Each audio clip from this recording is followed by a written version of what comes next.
All set? Yup.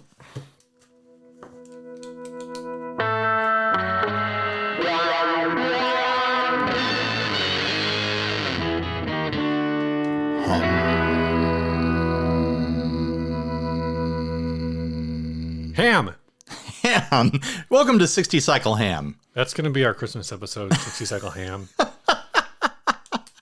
Hey everyone, I'm Ryan. And I'm Steve, and this is 60 Cycle Hum, the guitar buying, selling, trading, modding, fixing, breaking, reviewing, playing podcast. Yep. What is tone, Steve? It's that knob. It's that knob that make your highs go away. Who asked us that? Donald Straighton. Okay, you had it written down. Donald Straighton asked What us, is tone? "What is tone? Baby, don't hurt me." He said, "This is the exact quote from the Facebook group. What is tone, and why can't I find it?" So, how do you like in terms of what guitarists are talking about when we talk about tone? What do you think tone is, Steve? I think tone is whatever sound that you're making that serves the song. So the tone, but it's like not. But it's like if you, whatever the dry foundation is of that. the dry foundation of that. Yeah.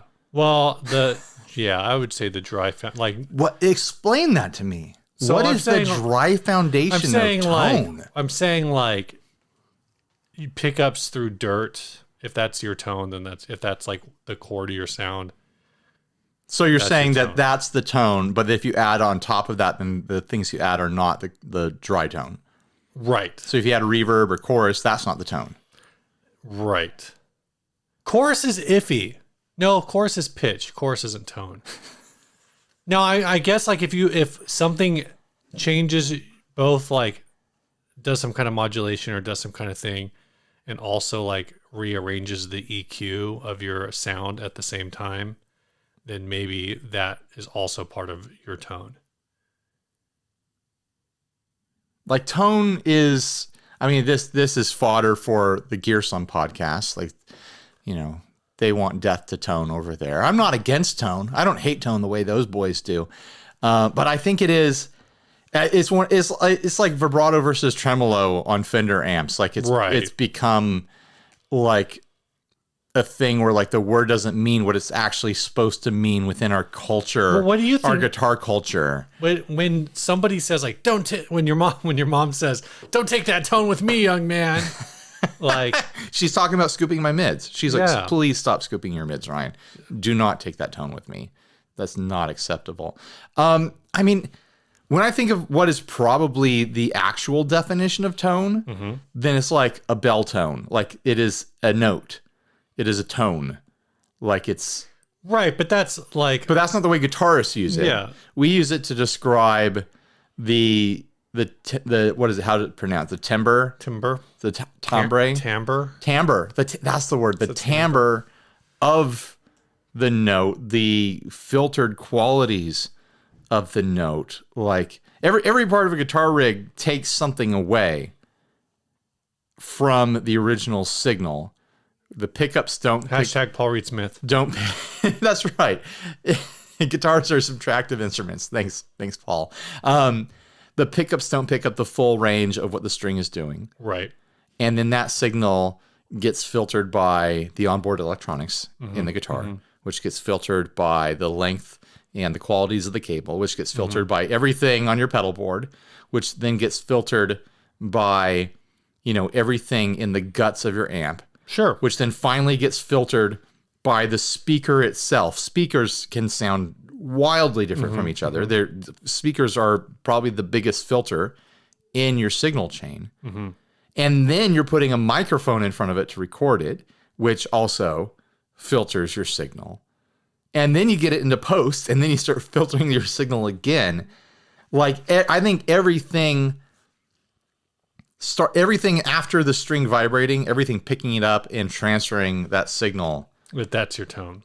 That is not the tone, but it is contributing to this tone that guitarists talk about, which is, the way that we describe the characteristics of the signal, not the note. It's not about the note. No, because because it's you can play different. You can play a different note, with the same tone. the same tone. Different notes, same tone. It's not different tones. I think that's the way I think about it, is the definite, like defining and describing the unique filtering of any one signal. Right, and so I think that's what I mean though by, so if you add on a delay or a reverb or whatever, you're taking whatever the fundamental tone is that's going in, and you're like a delay, you're repeating it. But then Right. that's why I'm also With a saying, reverb, you're blurring it. right, and that's also where I'm saying like it gets iffy, because if you have like a tremolo, Right. Or a tremolo high. or Tremolo or a tremolo high. tremolo high. That That should be a pedal. that has a volume knob. That means in most cases, and probably like most of the cases, if you have one of those, that your tremolo has some kind of preamp in it. Oh, sure. So now, Even if it doesn't have a volume knob, it has to do something with the signal, I'm sure. I'm sure it has to boost it in some way. I forget how it works, but I know at least specifically like the ones with the volume knob where you can turn it up, Right. like we'll have I mean, like there- a preamp. There are like trims that I've used that it's like, man, this sweetens up the tone. Like it's doing more than modulating the volume. Or I guess like a really easy example would be Like they can warm it up. like the Echoplex Right. tape delay, right? That it's the preamp in that is such a popular circuit that there is a bunch of like the exotic EP booster, where people have taken that and like made a standalone boost out of it. And there's a bunch of those on the market. So people have decided like this boosted sound is a key part of my tone. Right. They've separated out from the echo part. Yeah. Now the echoes, you could Echoes say are like, great. you could talk about like the tone of repeats on a degrading like analog delay, but I wouldn't say like, oh, that's that guitar's tone, or that is your tone on this song or whatever. I would say the mix of the EQs and everything else, that's your tone. So now we need to get into this. Now that we've fully described and cracked the nut of what tone is and isn't. Like this is the document the internet will reference for the rest of time when Steve and I describe what is and isn't tone. How do you find tone? Now, like why can't he get tone? I think we're like, the way it's talked about on the internet, often in a joking sense, is like, oh, you got no tone. Oh, this guy's got tone. Like it's like you either have it or you don't. Like, but if it is just a term to describe the characteristics of what you're hearing, like everyone has tone. Yeah, it's just not always what They people have want to hear. TONE. Not everyone has TOAN. You want that tone. Toan. Yeah, if you like everyone has the correct spelling. Not everyone has that A in there. When you get that tone with the A in there, yeah, you put a little bit of like guttural into it, tone. Yeah, like you can feel it. I got a question. How do you define a machine? A machine?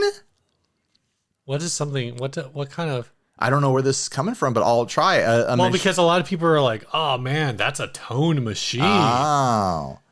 So either a machine in that context is a device that manufactures tone, or it is a device that operates fueled by tone? Yeah, I don't know. I was thinking about this. It probably means a manufacturing machine that manufactures tone. Like, I actually don't know what the basic definition of a machine is, and maybe it's because there's multiple definitions. Like a micro machine is like a little car, and I think of like, oh, as a car is a machine, it's got a bunch of moving parts. Right. But then I think about a machine shop is just a shop that manufactures a bunch of little parts. Like now you're getting into specifics of like motor versus motor. motor versus motor. Yeah. I was thinking of Motor versus motor yeah, versus Mordor. Mordor versus Mukduk. I was actually thinking more like, I almost feel like this is like the difference between a motor and an engine. Right.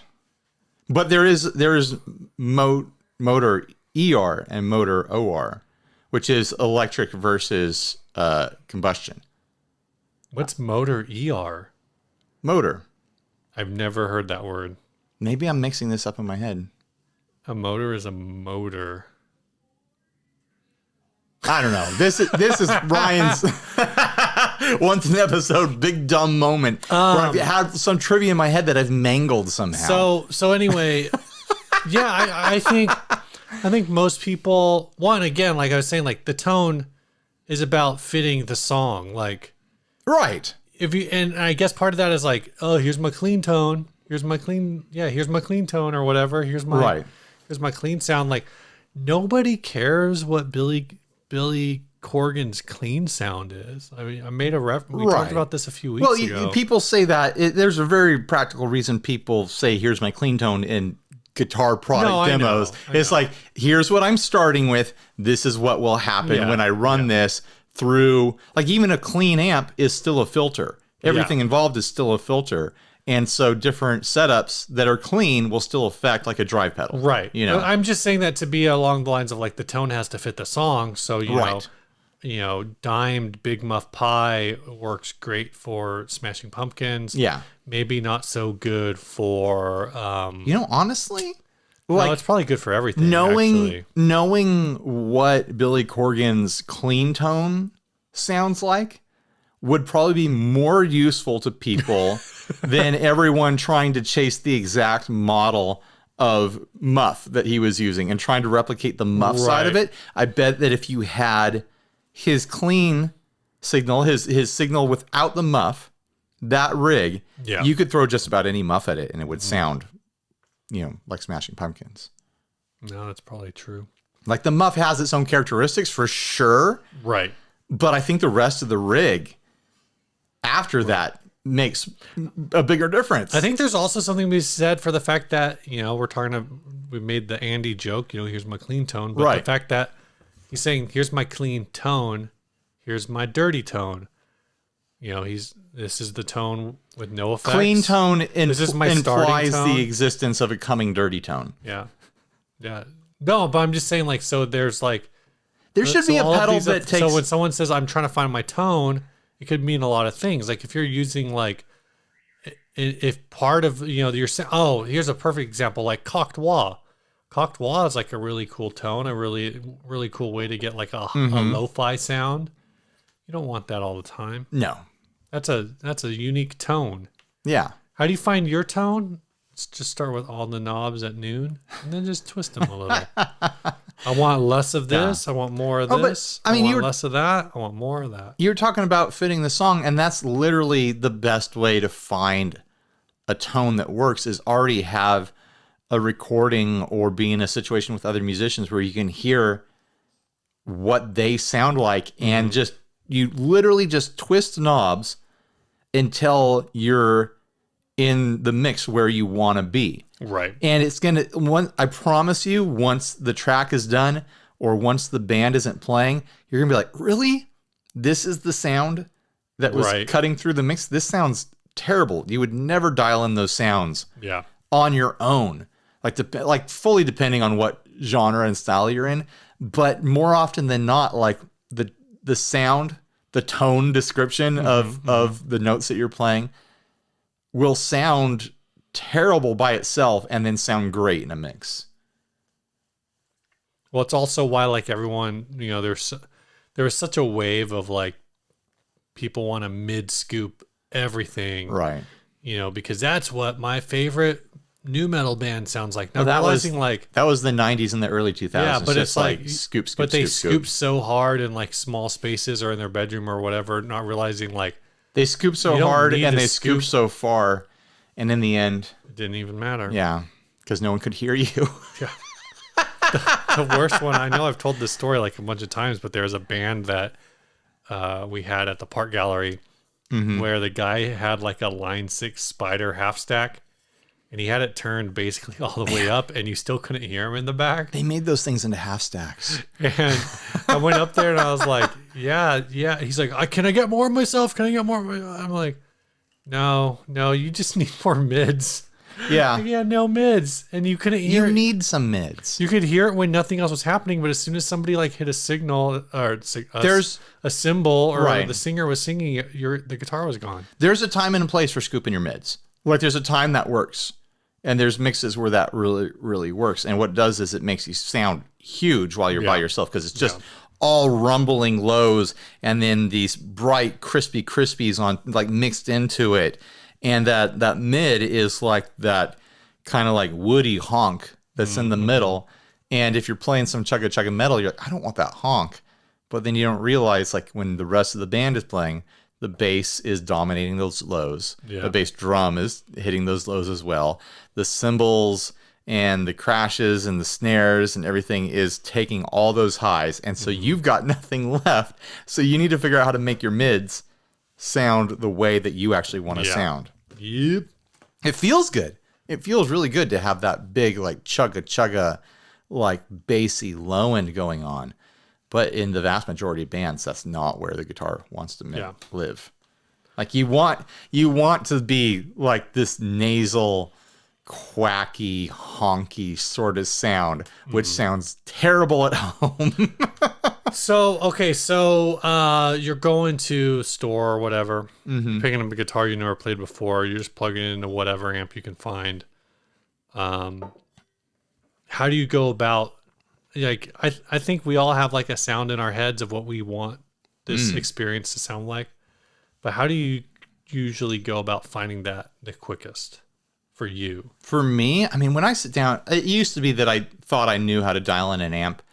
And I'd sit down and just, well, I'm going to turn the highs up here, the lows there, and the mids right there. Now, every time I sit down at a new amp, I put everything at noon. Yeah. I just start there. And it like, then I'll start tweaking stuff. Then I'll be like, oh, it needs more lows, it needs more or less mids, it needs more highs. Like, you don't know. Like every amp, the center position on an EQ on an amp doesn't mean anything going from one amp to the next. Like it's different positions. I went to Guitar Center a few weeks ago and I plugged in what guitar was it? I don't remember what guitar it was. Might have been a Reverend. I don't know. It doesn't matter. I plugged it into a Vox though, and I normally don't play Voxes. And that's exactly what I did. And you a lot of times you can tell like right away too. It's like you hit that first note and you're like, yeah, that's a lot of bass. Yeah, Or actually yeah. in this case, I think if this was one of those Vox amps that was just basically the top boost channel from a Vox AC30. I was like, don't need that many highs. Dial that down. It didn't take very long until like dial in something that I liked that I was like, I could sit here and mess around for a little bit. I had an I interesting could sit here and mess around until they kick me out. experience at Sweetwater. I was filming a video, which I obviously haven't posted yet, where I was shooting out the Tone Master Super Reverb against the tube version of the Super Reverb. Oh, cool. And I'll save the judgment for later. You guys can watch that and figure it out for yourself weeks, months from now when I actually get around to publishing it. But something very interesting is that on the Tone Master version, you turn up the reverb and it's like you just increase the reverb and it stayed really clear and pristine.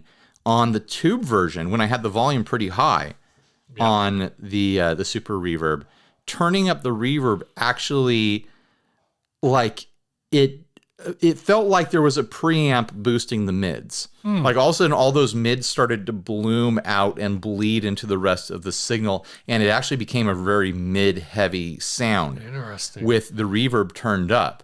So that was a trick that they missed programming the Tone Master. Right. But then right. at the same time, I was like, I kind of like the clarity of the reverb on the Tone Master versus what has happened to this tube thing when it's turned all the way up, and I've got the reverb turned up pretty generously. Now it's turned into this kind of murky mess of mids, but that might have sounded amazing in a band mix. And it's like, how do you know unless you dragged both of them to band practice? Well, one of them you'd literally be dragging to band practice. Oh and my the other gosh, have you picked one of those things up yet? one- No. Dude, Super Reverb, 4x10.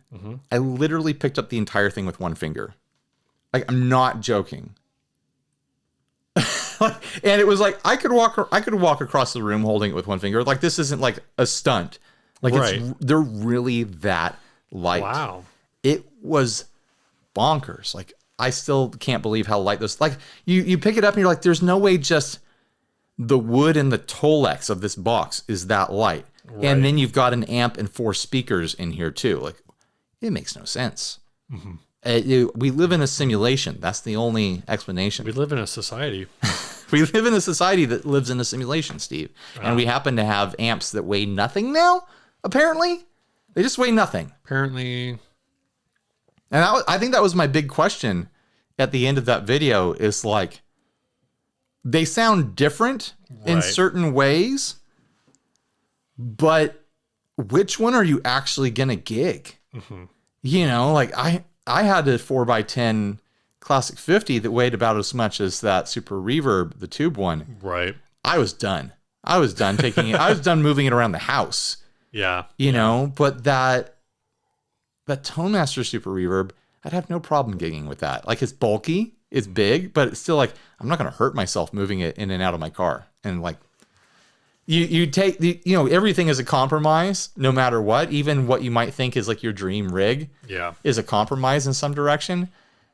If you're a weekend warrior, like I mean, going back to tone, like, it's a different tone from 2 different technologies of amps, but which one practically are you going to choose? You know? I think a lot of times that really depends on, I guess, how much you care, whether or not, you know, that compromise means you have less fun. You know, I mean, if it's like car people, like I hear car people all the time. Yeah, all the time. Like, Steve is always listening to car people. Where they're like, oh yeah, I got this car, top speed, blah, blah, blah. I'm like, why? Where are you going so fast? I mean, and I think in my head, right, anything less than like, you know, that's how, I don't know, like a 6 or 7 second 60. I'm like, why? Right. Oh, cool. Like my everyone's, you know, hot on. Well, there's a lot of cool cars on the market, I guess, but all of the new like Tesla S, Model S, and whatever, 0 to 60 in like 3 seconds, and it's like, cool. So you got to the end of the on ramp in 3 seconds, and now you're slowing back down to 30 miles an hour because you're in traffic. You live in a city. But it's like, you know, I get the thrill of it. I rode, you know, well, it's like the same thing with you know, us and all this crap that we collect. I think it was the second or third NAMM I went to. I rode in Doug Cower's Porsche. Yeah. Well, it wasn't his Porsche. It was a rental. He rented a Porsche. They he had a bunch of frequent renter bucks saved up to rent a Porsche at NAMM. And that was a trip, but literally we went like 0 to 80 on an on-ramp or like getting onto the freeway, and then we're just in traffic. Right. It's like, that was thrilling for 2.5 seconds, and now we're done. A friend used to let me drive his, I think it was a 98 Mustang. One of those ones that just like is a secret beast. Yeah. Like, he couldn't afford to insure it at a certain point. Jeez. But yeah, like, you know, that big hill coming up from Serena Valley up to remember the canyon down from us? Geography talk. Yeah.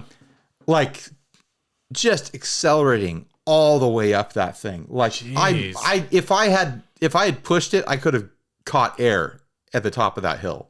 Like, because it would have just turned it into an airplane. Yeah. It's a straightaway, but it gets really steep, and it's just like this long drive up a hill. And it was just like, I'm in third and I'm going faster than I've ever gone in my life. Here we go to fourth. Oh my gosh, I'm not going to make it to fifth gear. Like, I mean, and I guess, you know, that is the other side of that, is like my car, that hill, if I have like 2 adult passengers with me, I can barely make it up the hill. Yeah. So if I have 2 adult passengers with me and like a guitar amp in the trunk, probably need to find an alternate route. You know what? Like, it's easy to complain about the costs of our hobby. Yeah. But I couldn't take everything behind me and trade it in for a sports car. Like, there's not enough money involved. Like, one sports car. Like, there's people out there. You have to get like an old sports car. Their hobbies is just like collecting things like that and working on them and throwing thousands of dollars into the wind on these things. And I'm glad that I'm not tempted to do that with my life. Yeah. And so I think, you know, the combo topic, although this channel might be more interesting, is Mark MD, Jibidu, MJ, GY, Brone, whatever. Just call him Mark. Mark, asked basically, what's the point of tone chasing? Like no one, he didn't put it that way, but basically it's like, why do guitarists obsess over Right.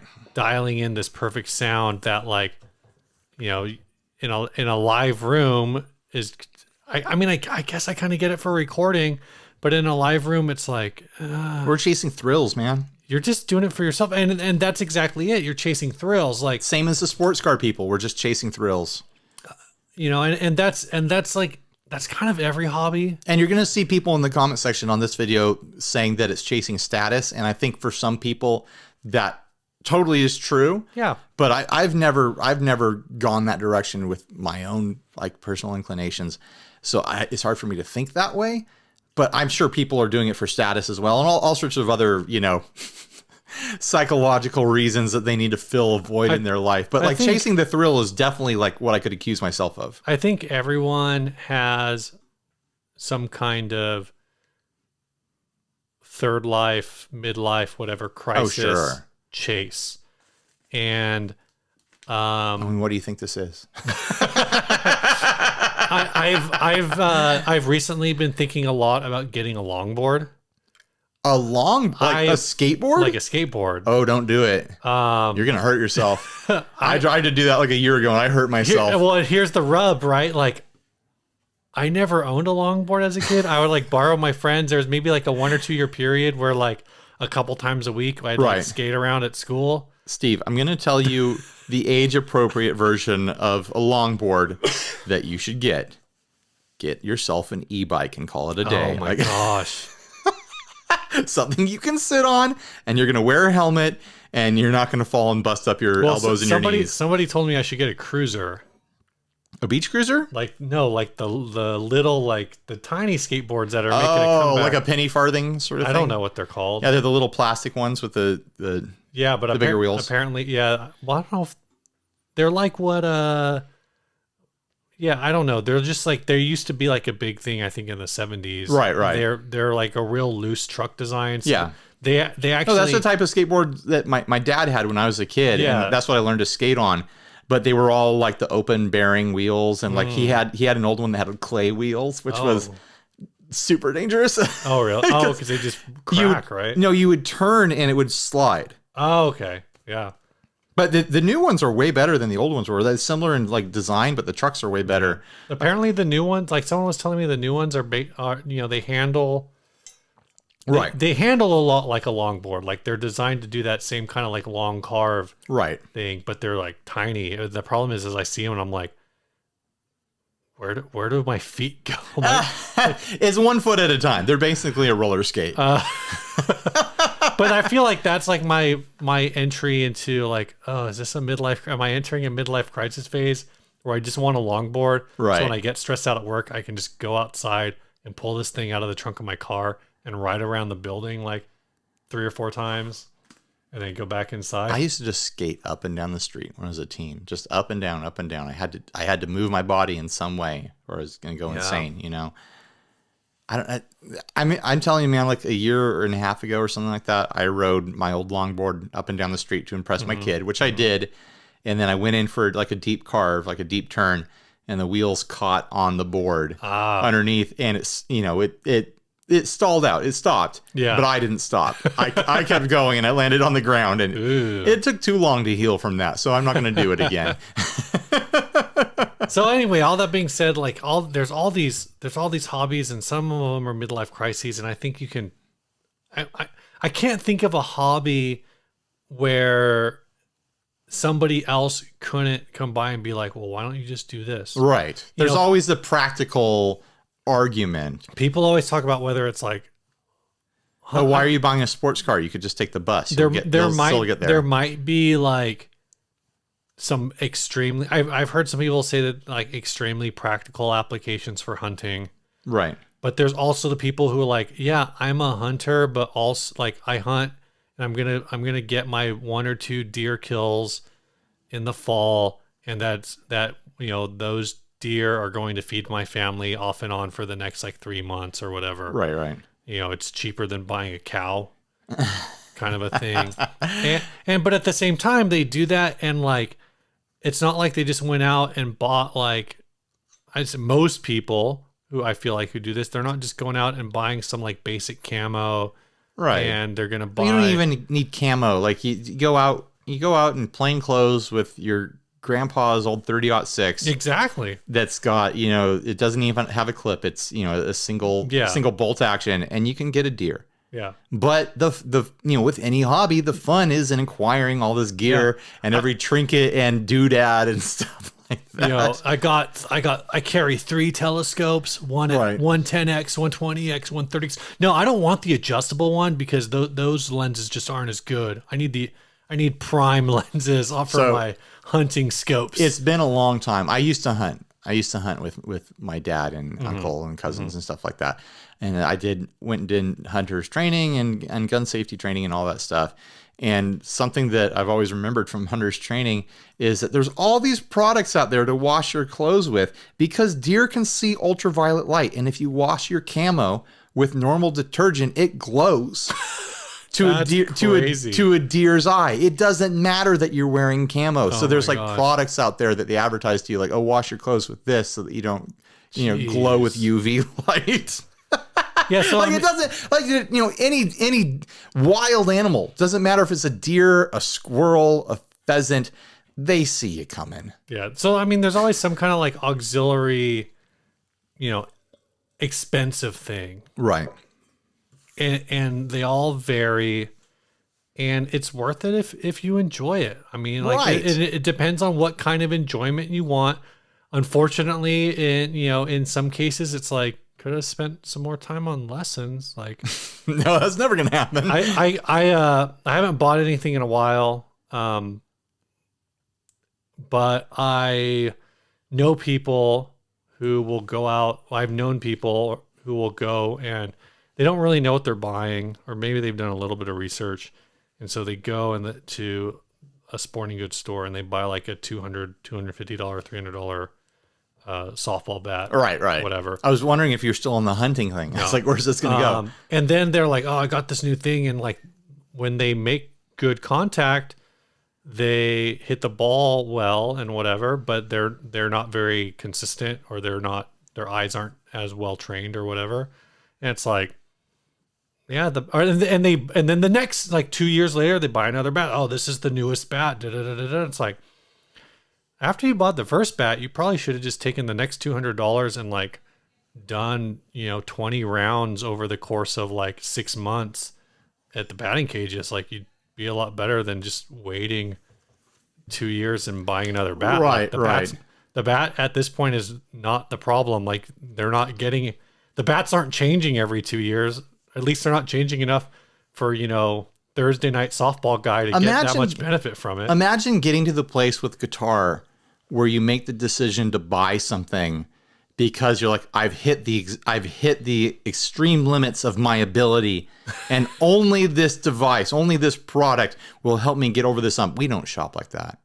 No one goes like, oh man, I've hit the limits of everything that I can do. My skill is at its absolute limit, and the only way I can get over this hump is if I have a new fuzz pedal. Like, it's not how it works. And there is like a physicality to like a piece of sports equipment. Sure.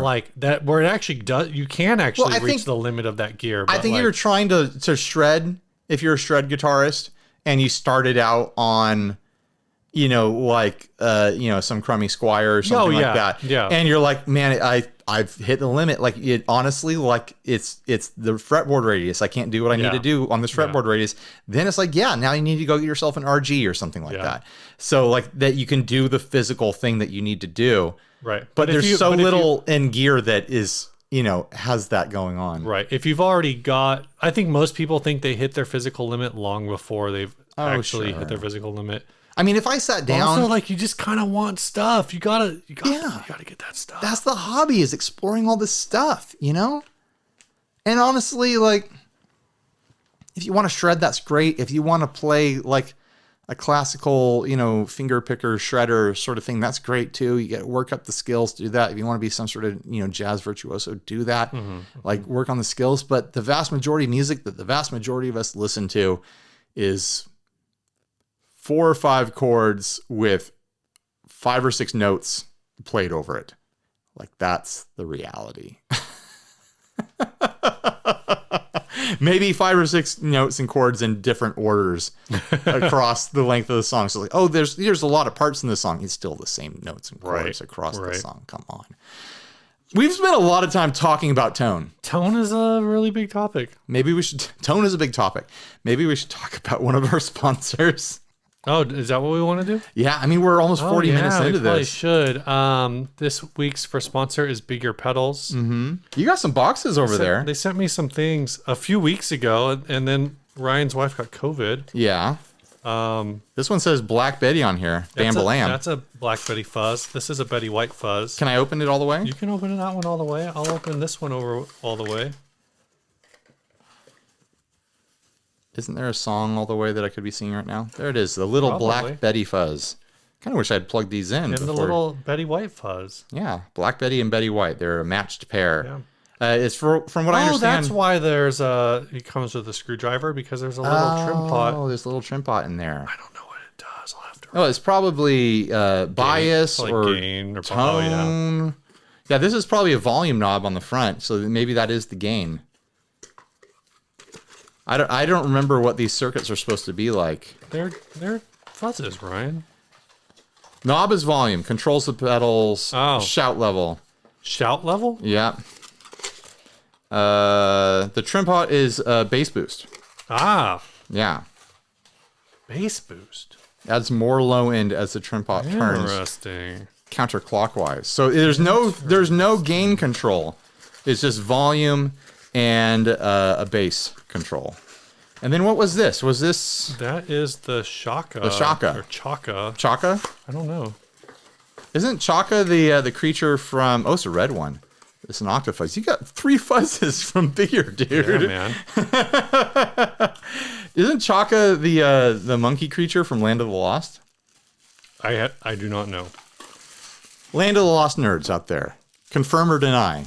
Is that the name of the monkey creature? I asked Grant where the name came from, or at least I intended to, and either I didn't ask, or I don't know, or I asked and I got an answer and I forgot. But this is, I mentioned this when you first talked about these boxes. This is one of 3 Big Ear Pedals Chakas. I can't wait to see you flip that on Reverb for $2,000. Yeah. And it's the only one in this color, because the Chaka is normally a little darker red. Yeah. So you have a unique thing there. This is it's basically it's an octofuzz. Someday Steve is going to retire with all this stuff that he's collecting that is all like unique colorways and stuff like that. You're just going to be like, you know what? Today I'm going to sell it all. Now I'm at peak market, and I'm going to retire after this. Peak colorways. One more pedal, then I'm out of the game. I actually, it's funny. Someone was asking if they could borrow my Albee, and then I would kind of reminded myself, because I had forgotten that the Albee that I have is also a unique colorway. You're a sucker for that. That was just what was available at the time. Sure. I wasn't even like chasing it. Actually, that one he just sent me. So huge thanks to Big Ear Pedals. Yeah, this is cool. For supporting us, sponsoring us, being good friends of this show. We greatly appreciate it. Grant, remember how last episode I said that Azor was going to send me 100 pedals? Mm-hmm. Well, it sounds like there's going to be more than 100. I've received like 110 so far. They're in boxes down in front of the desk here. Grant was talking about possibly being a source for some of the gear to do a big shootout video with those. We haven't worked out all the details yet, but it is possible that he will be helping.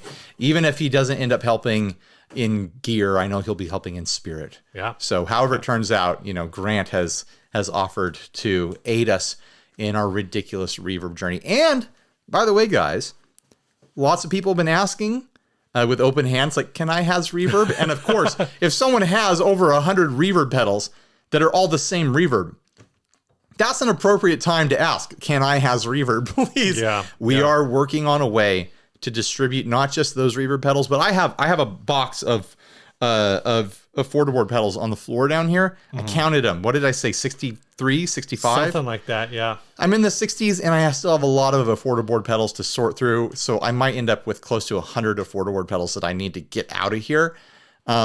We are working towards the goal of having a PO box. Yep. And once we have a PO box, we're going to be able to publicly advertise an address.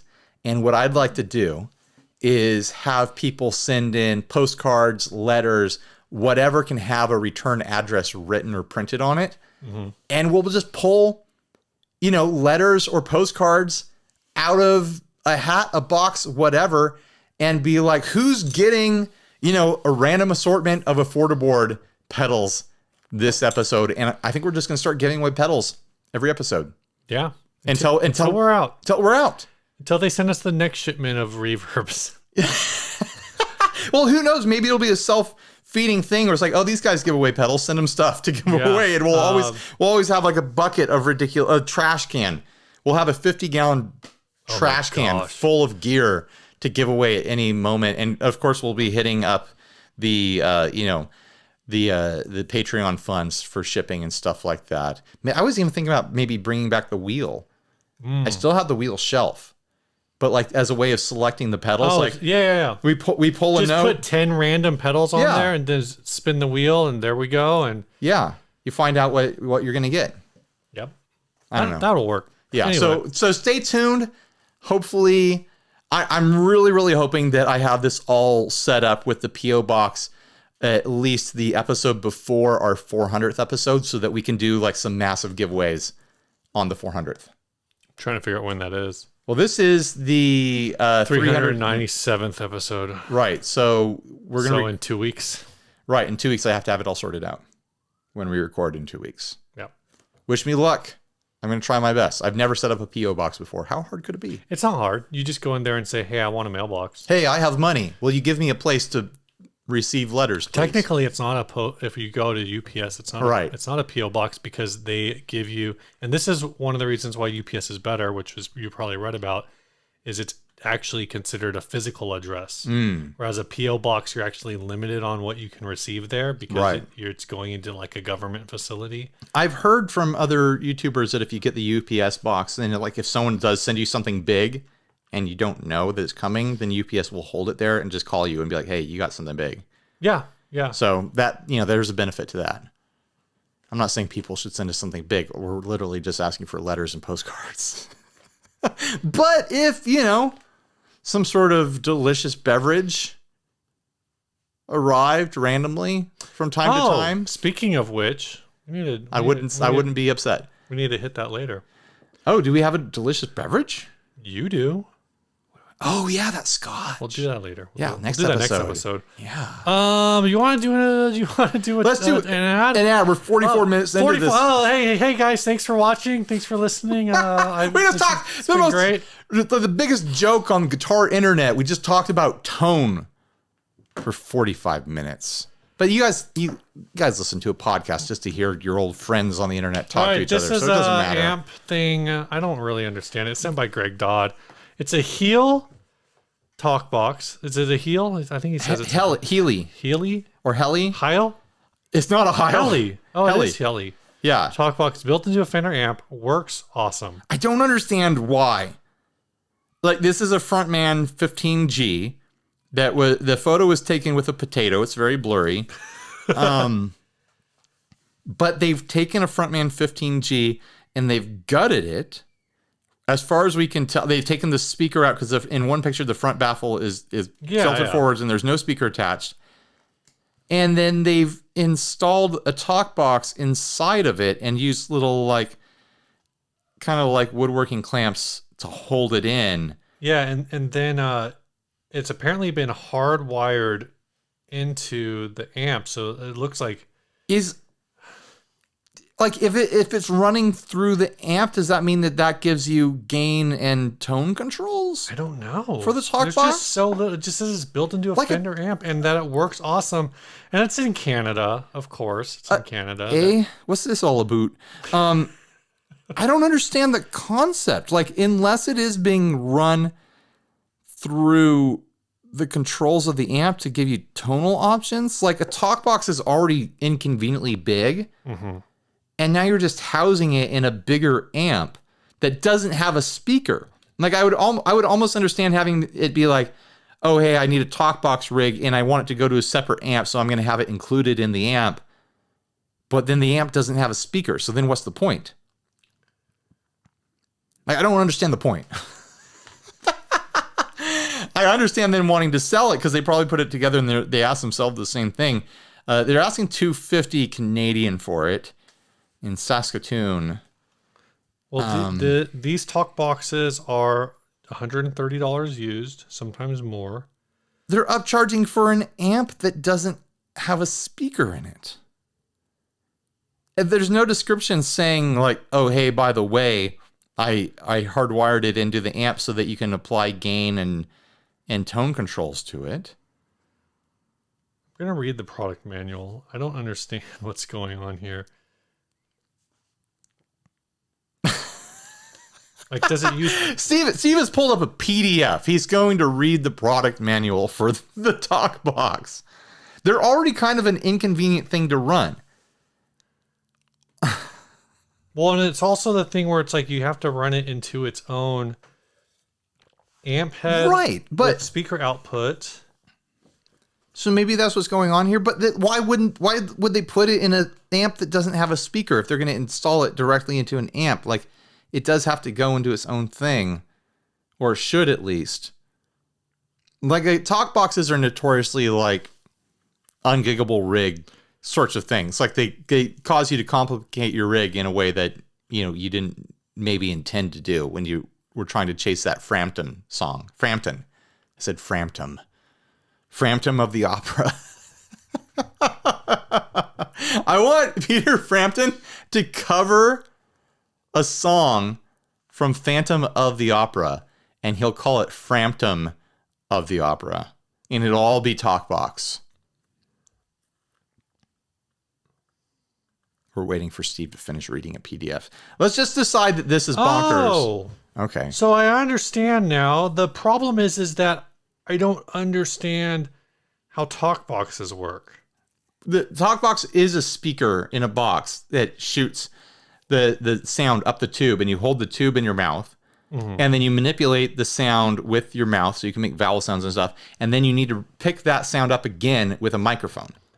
Yeah. So then you run that microphone into another thing to amplify it. So this is just hardwired in. So this is the amp, because you run your guitar into an amp head, and then you take the speaker out and you run the speaker out to the talk box. Right. That's what this is. That's all this is doing. So you're plugging your guitar into this amp, and then it's still overcomplicating it because the talk box already does all the work. Like, you don't need it to be in an amp. Well, no, it just makes it more convenient because now it's all in one box. You don't have to like have your talk box in one place and your other thing. I guess what the issue is now, you need like an A/B switcher to go. But you still need a speaker. No, that is the speaker. Yeah, you need a speaker, but normally your talk box, the tube. Like, the way to do this correctly is to hack a microphone input into this. So you still have a speaker in this amp. You turn the input of the amp into an XLR input, or you get a cable that turns into a 1/4 inch. And then the amp becomes the loud box for the microphone that's returning to it, that's picking up the noises from your mouth, from the tube. Yeah, but you still need something to drive the tube. But I'm telling you, the speaker's inside the talk box. No, I know. So if the speaker's inside, so then you need 2 amps for this to work. Because one amp drives the speaker that's in the talk box. So this is the amp that's driving the talk box. Yeah. Oh my gosh. And then normally, like your microphone. There's probably like 15 people out there who have owned talk boxes in the audience that figured this out before us and has been screaming at us. But still, it's stupid. Like, it's just so it's convenient. This could be done better all in one spot. This could be done better with like a little Quilter, like 45 watt power block amp. Sure. But then you can't carry it. When I'm pretty sure they make talk boxes that have their own built-in powered amp yeah, section too. there is a thing but not the classic one. Not No, like no. this. Not the one that Peter Frampton used. Right. This is Peter Frampton's personal talk box. He owned this. He put a spit in there himself. Like he spits a little bit in every single one that comes off the production line. Gross. Yeah. You want to just do another ad? Yeah, I do. This episode is we're doing it What do you got different. next? I got bass conversion next. You want to Let's do do bass it. conversion next? Let's do bass conversion. We're just skipping next. what's new. Yeah, who cares? You know what's new? I went to Sweetwater. You're going to see a bunch of videos. All I right. don't know if Steve has anything new. I do, but I'll talk about it next week. Sure. It'll still be new next week. Yeah. It doesn't get old. This was sent by Andy Andy Harper. Oh, I Yeah. wanted to. Okay, let's say it at the same time. By Andy Andy Harper. Harper. It wasn't as cool as I was hoping it would Yeah. be. It sounded like you wanted it to sound like Wally. Andy Harper. Somebody says, so this is a reposted from another group, Underdog Obscure something or other. I just didn't have time to save all the photos of this guitar. Guy who was selling it deleted the post. Guess we were roasting him too much because of this. And they took a Harley Benton Gosh. bass and like glued wings onto the headstock, basically. They didn't glue wings. What they did is the Harley Benton has its own headstock, which is, kind of like what cheap, off-brand guitar companies do when they can't do the Fender headstock shape. They do like a swoosh that ends in a beak. Yeah. Well, this person took a chunk of wood and was trying to turn it into a more traditional, like big CBS style Fender headstock. It looks like a joke, right? This is a joke. You don't think someone was serious? I with don't this? think this. The way it's strung. I think by the time they cut it out and they matched it up to the headstock, they're like, this is never gonna look good, but I'm committed. I'm gonna try to make it happen, and I don't care how bad it looks.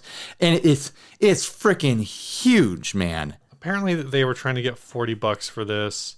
They were trying to convert a 4-string P bass sort of concept into a 6-string bass, like a bass 6 or maybe a baritone or something like that. Yeah. Whatever strings they had. The whole thing's a disaster. Whatever strings they had in order to get them to I'm zooming in.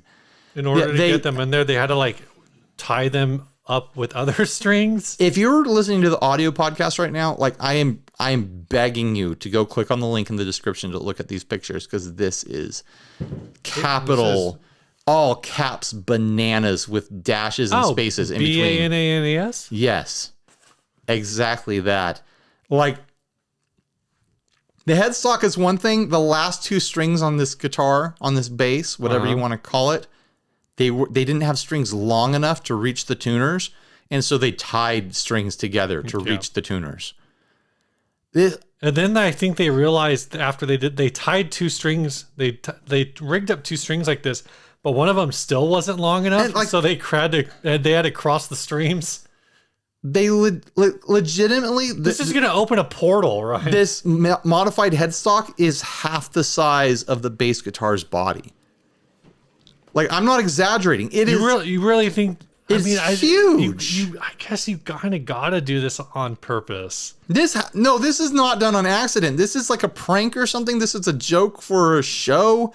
I don't know. I don't believe that someone did this sincerely. We are being punked. Do you see what's poking out at the bottom of the first picture? That's what she said. There's a whammy bar stuck in somewhere. We can't even see it. It's cropped off the side, but there's absolutely a Strat whammy bar coming off the bridge for some reason. Maybe they replaced the bridge because they needed a 6-string bridge and they slapped a Strat bridge there. There's really like negative vibes coming from the background of these pictures too. Like these are cursed images. Like, Oh my gosh. like if there was a normal guitar in this picture, I'd be like, oh, the house is just kind of messy. But because of this bass, like everything in the background becomes more sinister. There's a microphone. There's some headphones. some sort of like off-brand, looks like a bass amp to me, Yeah. with a off-brand SM58 style thing. There's some It's leaning on a table. crumpled up like clothes or towels on the floor and random debris around. There's rugs that look like they're on top of cement. There's like a bloody bear trap. There's a couple random Erlenmeyer flasks filled with red liquid. There's chains with human limbs locked into them, but we don't see if the limbs are attached to any. No, it's just like scrawled in lipstick on the back wall. Do you want to play a game? no. There's a really dark aura to this instrument. If this was spelled out in random letters clipped from a magazine. What's your favorite scary movie? If this was local and it was listed for free, I wouldn't go. The strap looks decent. Oh yeah, okay, good point on the strap. I can go check it out for that. No, I'm not going, Steve. I don't want to meet the person that does this sort of thing. You know, I'm looking at this middle picture.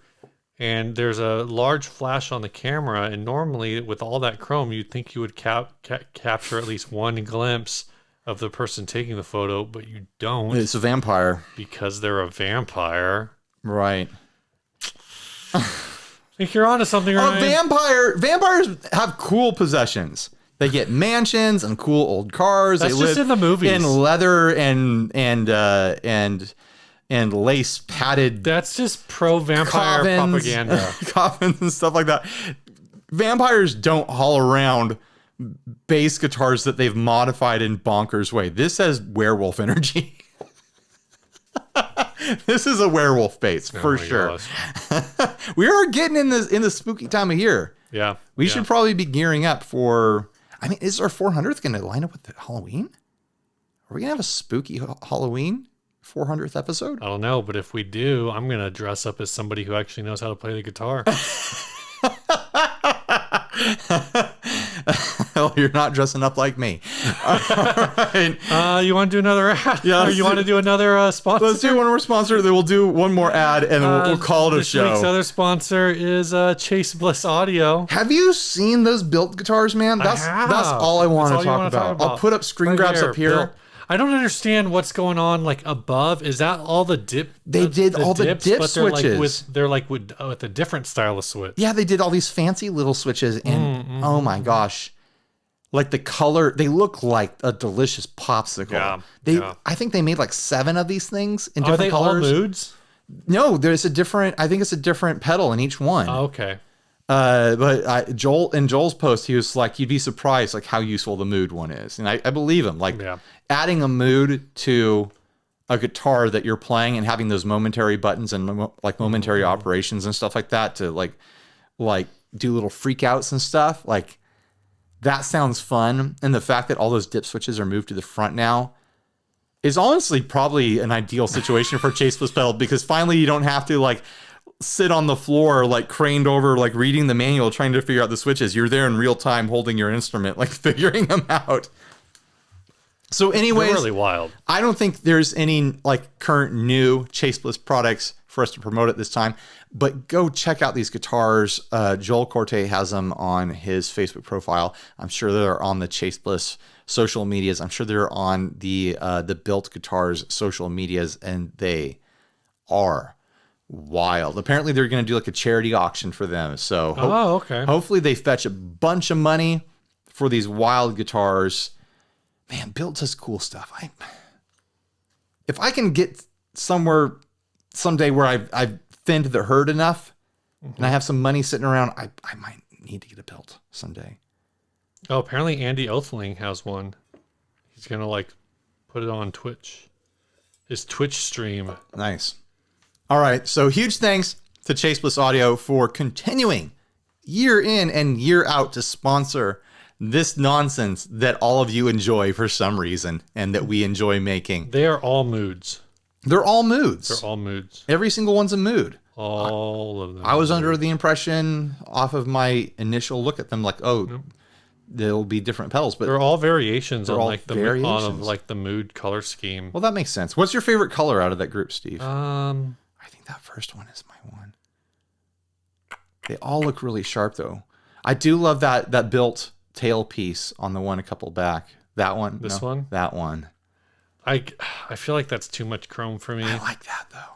I think this one's my favorite. I think the first one. The like orange, it's like an orange Antigua, Yeah. which is funny because I usually am not really into Antigua. Sorry, Steven. That first one, I love the colors on it. I love the matched painted pit guard, where it just looks like a popsicle. And usually I like more contrast, but there's something about that color that really This looks like a fruity alcoholic beverage. It looks like a tiki drink. Yep. Yeah, but I think that other one with the built hardware on it, And I think the solid color, I like that. all right. Last ad, and then we'll call it a show. We were gonna do the double neck thing, right? Yeah, double neck. This is sent to us by Michael Kraus. Yeah, and when I was at Sweetwater, one of the guys, like the people in the offices with a high up position at Sweetwater, had a double neck that was literally a Gibson SG melded together with a Yamaha bass, and it was done really, really clean. Interesting. Yeah, I'll put a picture of that up really quick. This, on the other hand, is like a This is not clean. Brian May-ish looking thing. One of my favorite details on here is the pick guard overlapping part of the hardtail strap bridge on the bottom guitar. Yeah. But then missing the back. Like they put it all together and they're like, oh shoot, we put the bridge in the wrong place. So they had to move the bridge forward. So like it messed up their entire pick guard design. I don't know what this started as. Oh, apparently the bottom one is some kind of Dean. Yeah, Or well at least there's it has a Dean neck plate. There's a Dean neck plate for sure. It's some sort of Gibson style guitar on the top. It's not a Gibson because the headstock is not Gibson.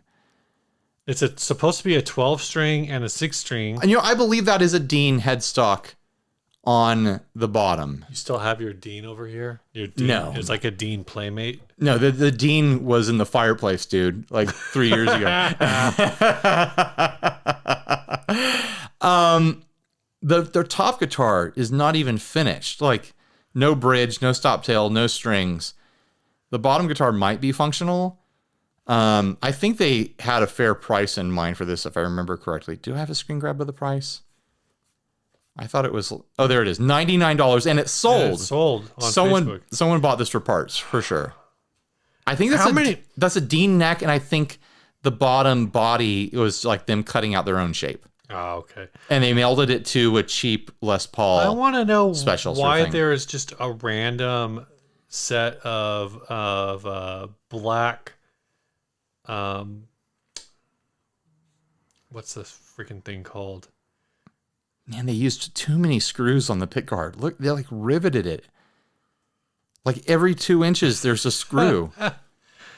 There's 2 random thread posts for a tailpiece, just at the bottom of the guitar. It's just there. Oh yeah. Like why? I didn't even catch that. Why indeed?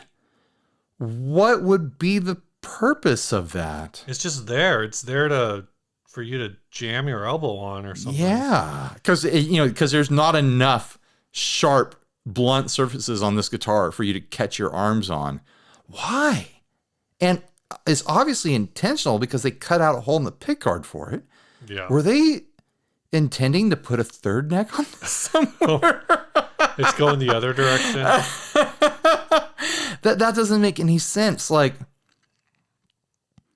none of this. Like everything about this is bad and wrong. I hope that someone didn't pay $99 for it. I hope they just got it for free. Made it all. This is awful. I don't even want to look at it anymore. It does hurt to look at. I quit. All right, guys. Hold on, we gotta play You a song. gotta do the song stuff. If there's no housekeeping, right? We're all caught No, up but on if that. you'd like to support the show, head on over to patreon.com, or for as little as $1 a month, you can support the show. We are going to be giving away literally hundreds of pedals for probably about a year. We're going to need Patreon money to fund the shipping. It's going to cost us at least $8 per shipment. So that's us giving away pedals that we have, and it's costing us $8. If you want to be part of that, if you want to contribute to our efforts to distribute pedals, being a Patreon is one way to do that. Yep. Podcast end song. Hey guys, here's an instrumental demo I recorded at the beginning of the pandemic. One of the few productive things I did after I got laid off. Oh, that sucks. Sorry. For guitars, I used a Godin Session and Music Man Stingray into a Dr. Z Prescription Junior, into a Fryette Power Station, and just some random cab IRs. Bass was a Godin Shifter Classic. Someone likes Godin. Into my interface using a SansAmp style plugin. If I remember right, I used a JHS Morning Glory for the guitar. I used a Caroline Meteor at the beginning. During the Moody Bridge section, I used a Walrus Audio Julia and an EHX Ocean 11.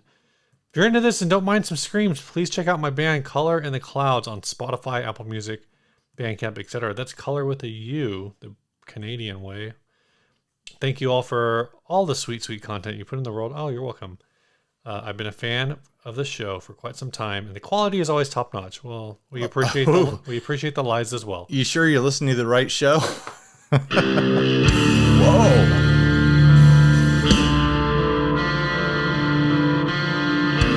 It's like a doomy Western.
you think? It was fun.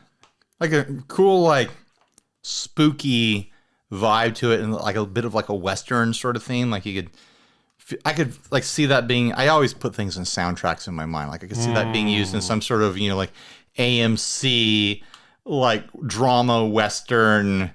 Kind of rough around the collar. Hard baked protagonist riding Well, through. they have a lot of the wasteland. They have like a lot of like 8 releases on Bandcamp. A lot of work.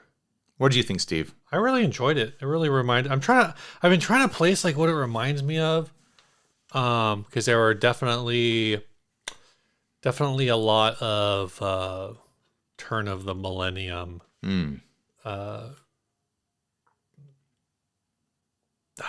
Like Sunny Day, Real Estate. Sure. There are like a couple segments that really reminded me of like Noise Ratchet.